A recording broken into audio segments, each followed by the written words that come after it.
بسم اللہ الرحمن الرحیم۔ تمام سامعین کو روحیل خان کا محبتوں پر السلام۔ میری ماں کون خریدے گا؟ کسی دیہات میں ایک بیوہ عورت رہا کرتی تھی۔ اس کے شوہر کا کسی حادثے میں انتقال ہو گیا تھا۔ اب وہ اور اس کا بیٹا رہ گئے تھے۔ عورت نے بڑی ہمت دکھائی اور اپنے گھر ہی میں لوگوں کے کپڑے سلائی کرنے لگی۔ جیسے کیسے اس نے محنت کر کے اپنے بیٹے کو پالا، اسے اچھی تعلیم دلائی، اور پھر ایک دن آ ہی گیا کہ اس کے بیٹے کو ایک اچھی نوکری مل گئی۔ اب وہ عورت کافی بوڑھی ہو چکی تھی اور ہر وقت بیٹے کا خیال اسے پریشان رکھتا۔ دیر شام تک وہ اس کا انتظار کرتی کہ وہ کب آئے اور میں اسے کھانا دوں۔ لڑکا بھی بہت نیک تھا۔ وہ بھی اپنی بوڑھی ماں کا احساس کرتا اور اکثر آفس سے گھر آنے کے بعد وہ گھر کے باقی کاموں میں ماں کی مدد کرتا۔ ایک دن اس کی ماں نے سوچا کہ اب مجھے اپنے بیٹے کی شادی کر لینی چاہیے۔ گویا اس نے ایک نیک سیرت لڑکی کی تلاش شروع کر دی۔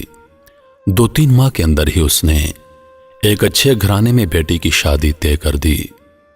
شادی کا دن مقرر ہوا۔ اس عورت نے اپنی تمام عمر کی کمائی میں سے جو بھی جمع پونجی کر رکھی تھی، اس نے اس میں سے اپنی بہو کے لیے خوبصورت کپڑے اور زیور خریدے اور اپنے چند مہمانوں کے ہمراہ اپنے بیٹے کی بارات لے کر لڑکی والوں کے ہاں پہنچی۔ ان کا بہت عمدہ استقبال کیا گیا، نکاح ہوا اور سب مہمان کھانا کھانے لگے۔ وہ عورت اپنے بیٹے کے پاس بیٹھی تھی کہ اسٹیج پر دلہن کی آمد ہوئی۔ اس نے اس صوفہ پر بیٹھتے ہی لڑکے کے قریب ہو کر آہستہ سے اس کے کان میں کہا کہ آپ میرا ایک کام کر دیں۔ لڑکے نے تعجب سے پوچھا کہ بتا دیجیے کیا بات ہے؟ دلہن نہایت سلیقے سے بولی، اپنی ماں سے کہہ دو کہ اسٹیج پر سے جا کر کہیں اور بیٹھ جائے، اس لیے کہ مجھے اچھا نہیں لگتا کہ وہ میرے پاس بیٹھی رہیں اور میں یہاں ان کی موجودگی برداشت نہیں کر سکتی۔ لڑکے نے اس کی طرف دیکھا اور مسکرایا۔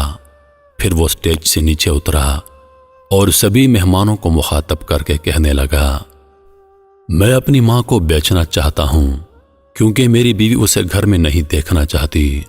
کون میری ماں کو خریدے گا؟ ہے کوئی جو میری ماں کو خرید لے؟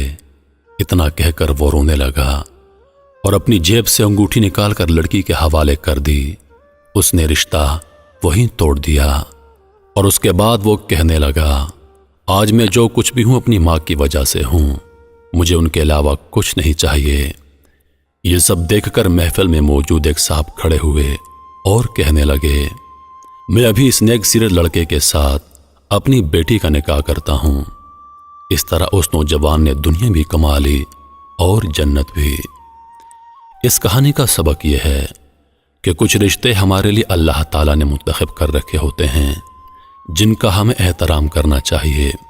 اگر یہ بات درست ہے کہ رشتے آسمانوں پر بنتے ہیں، تو یہ بات بھی 100% درست ہے کہ وہ رشتے 2 لوگوں کے نہیں بلکہ 2 خاندانوں کے ہوتے ہیں۔ امید کرتا ہوں کہ ویڈیو آپ دوستوں کو پسند آئی ہوگی۔ مجھے دیجیے اجازت۔ سانسوں نے وفا کی تو اگلی بار ایک اور ویڈیو لے کر آپ کی خدمت میں حاضر ہوں گا۔ تب تک کے لیے خدا حافظ۔